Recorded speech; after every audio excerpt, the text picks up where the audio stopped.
In today's video, I am going to show you the mind games that credit card companies play with us to get us to spend more money.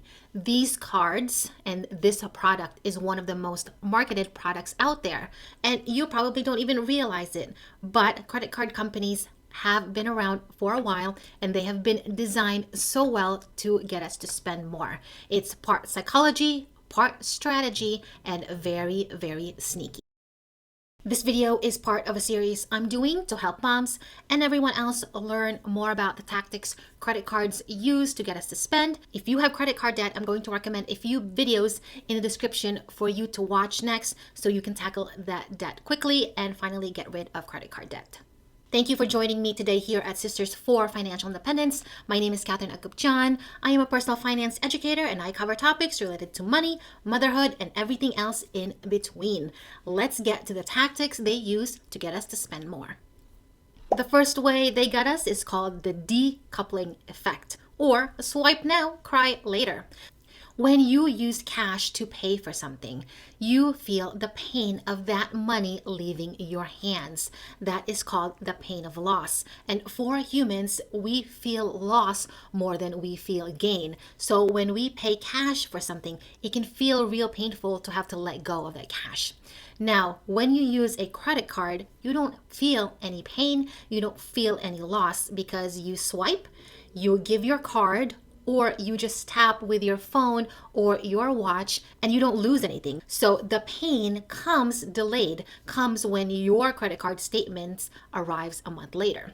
Psychologists call this the decoupling effect. You're basically disconnecting that pain or that ouch factor from your purchase. Instead, it comes later, so you are more likely to spend without thinking today. To tackle this and to reduce your reliance on credit cards, try going on a cash-only diet. This is where you would take out cash and use only cash to pay for things. Now, I know a lot of businesses favor cards, but I also know that a lot of businesses want cash because they can save on credit card fees and they can save on other areas. So if you go to a business that you frequent, ask them if they provide a cash discount and see if they incentivize people to use cash and use cash there so that you are actually feeling the tangible aspect of giving cash and feeling that pain of paying and knowing that you're doing that. This will reduce your reliance on your credit cards, reduce the balance that you're continuously accumulating on your card, and help you understand what you are doing when you're using your credit cards. The next concept that credit cards use to get us to spend more is called gamification. And this is basically turning everything into a game, which is so ubiquitous right now, right? You see a lot of games, a lot of products and services using this gamification factor. But unfortunately, it is a points trap. So when we were kids, we are probably used to a good reward system, and credit card companies knew this. So they started offering points, miles, cash back, and they all make you feel like you are winning when you spend money. But here's the kicker. Most people spend more just to earn those rewards.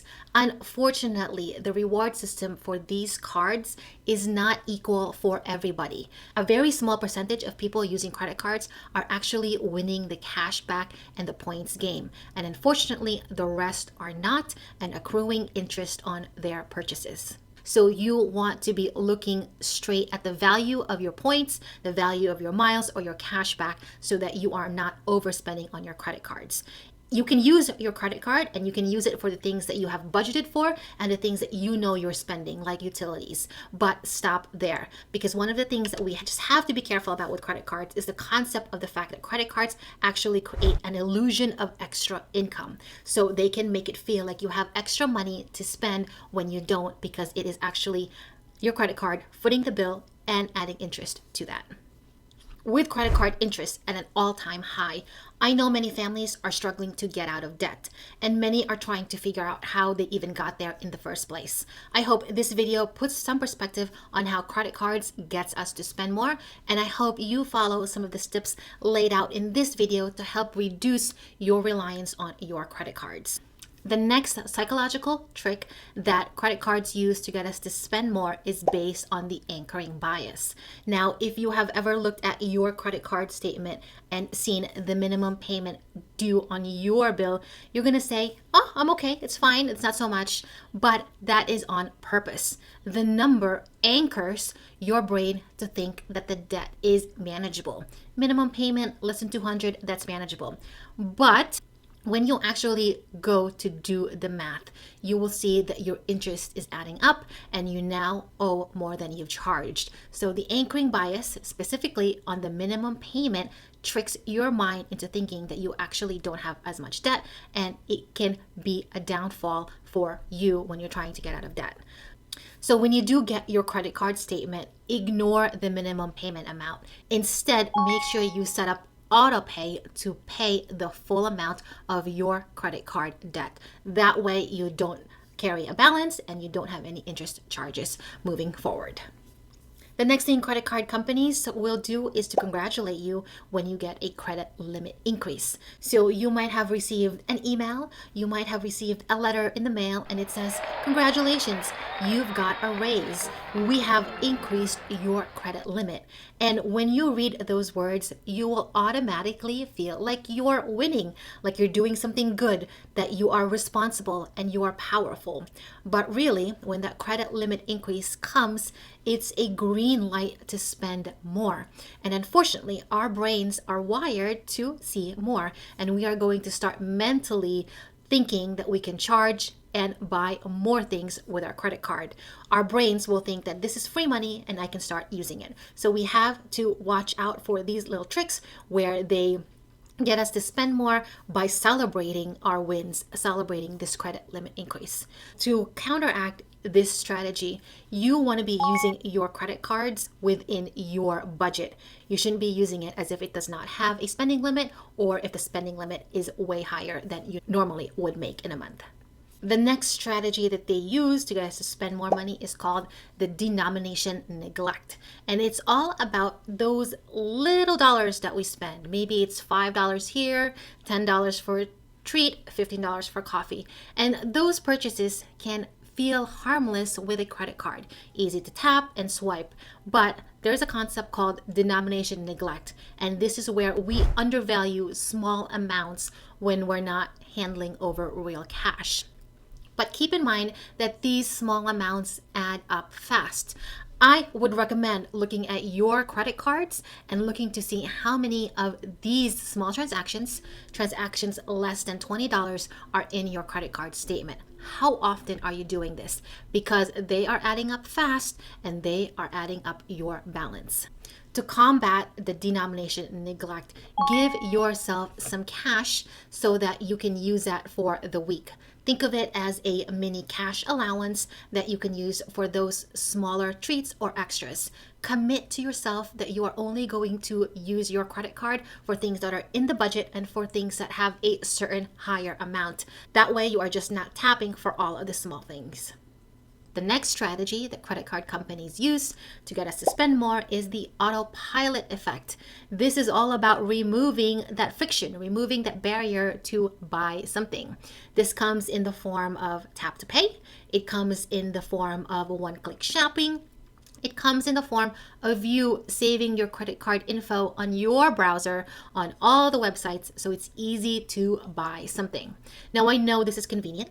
And I know that it helps you get something faster for what your kids need. But this actually prevents you from taking a step back to see if, one, you really need that item, and two, if you can afford that item.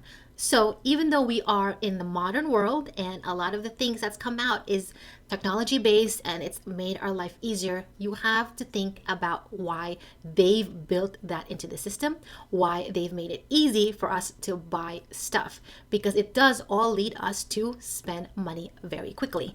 And it also leads to a lot of impulse spending that's on autopilot, that's also draining our budget and increasing our credit card balance. So my tip and my suggestion to help you reduce your reliance on your credit card is to remove your saved cards from shopping apps, from certain websites, from browsers. Make it a point to really pause to see if you need the item, and make it a point to have to get your credit card in order to buy something, because even the time difference of you needing to get your credit card might mean you actually don't need to buy that item.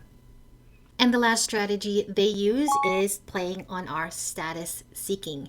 Now, at some point, credit cards thought that, hey, if we convert our plastic credit card into a metal card, people are going to feel elite, they're going to feel special. And so they did just that. They moved this from plastic to a metal card. And of course, people loved it. They wanted to get the heavy card. And unfortunately, premium cards make you feel elite, but they can also pressure you into spending like you are living large. It's a form of status seeking and social proof, and we all do it. So if you're holding a heavy card, you might feel silly saying no to dessert, saying no to that extra drink, or passing on that upgrade. The fancy cards equal fancy pressure, and it leads to status spending. So what I'm going to remind you as you use your credit card is that your goals should come first and not impressing stranger. This doesn't really mean anything, because if you're carrying a balance and it's 20%, 25% on anything that you've purchased, you're paying extra, you're basically going into debt to show your status. And that is not a good look. I know credit cards are convenient, but they do come with some serious mind games. Understanding how they work completely can help you remove yourself from constant credit card use and save you big money in the long run. Of course, you can still use your credit cards, but use your credit cards based on your budget. Be careful about overspending and be aware of all of these strategies that credit card companies use to get us to spend more. Protect your budget, protect your money, and protect your peace of mind. Thank you so much for tuning in to Sisters for Financial Independence. My name is Catherine Agapjan, and don't forget to like, share, and subscribe to Sisters for Fi. We've got more money tips for real life, real moms, and real change. If you have credit card debt and want to get down that balance, this playlist is going to be for you. And to help you make use of ChatGPT to help you with your money, this video is going to be for you. Thank you so much for tuning in, and I will see you next time. Bye.